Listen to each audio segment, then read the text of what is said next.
let me tell you a little bit about the healthy menu, how we came about the whole thing. I was looking at the trends of people eating all the healthier foods now, and we have such a great menu with every possible option, from healthy to healthier to super healthy. Absolutely. You can make anything in any way, different combinations of food. But we wanted to do something a little more different. And being Trader Joe's being next to us in Agoura, yeah. And when I go there, I see a lot of these women picking up different healthy grains, and I spoke to them. I said, this is what the trend is. We like to eat quinoa, we like to eat farro, we like to eat, this is the new healthier things which... but you've known about these things for about all these for ages, for 20 centuries. years. Yeah. We yes. were grown up on these okra grains. and absolutely. Absolutely.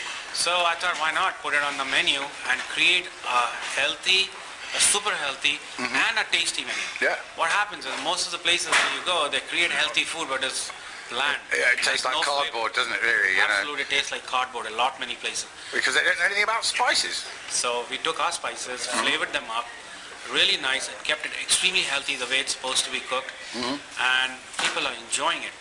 This is what is called raw, I believe, in some instances? It's not really raw. We have cooked a lot of fully cooked food, but talking about kelp noodle salad, kelp is basically seaweed which grows in the ocean. But it's got very rich in amino acids. Oh, right, which is all good for you. It's a lot of proteins, a lot of amino acids. It's got all the 9 essential amino acids and vitamins, and you can name everything about kelp, and has every possible nutrient. Well, it's highly recommended in all the health books. I know that because I've read some of them myself. Absolutely.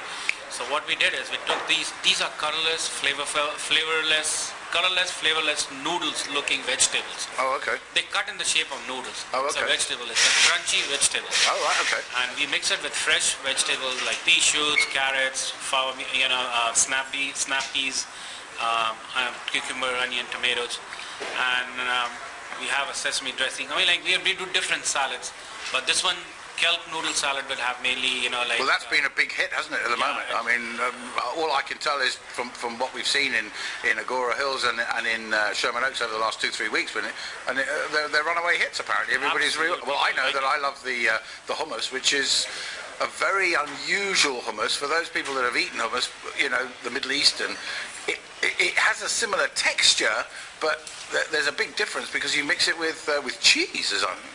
We do feta. We mix with healthy feta cheese. Along with that, we use a whole grain naan to make the wrap, which is Indian, and it's got all the whole grain properties to it.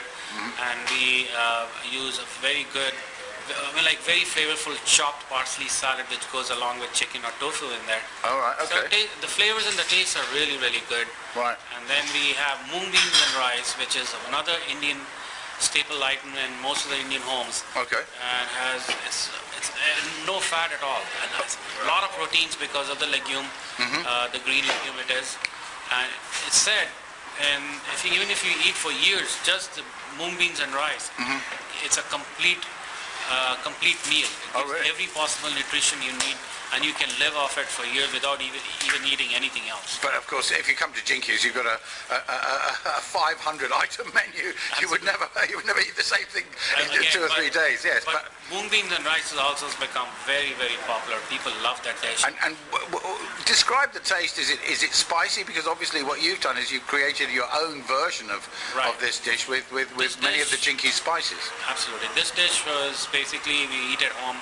And my wife cooks it all the time, and I borrowed the recipe from her. Her name is Sunita. Yes. And she's done a great job by creating this recipe for me with very simple little spices in it, like cumin, garam masala, turmeric, salt, pepper, and it has onions, tomatoes, and cilantro. And it's cooked together with the rice and the mung beans. And the taste on it is so good. It's lightly spiced, very, very flavorful. Okay. And people love it. That's all I can say.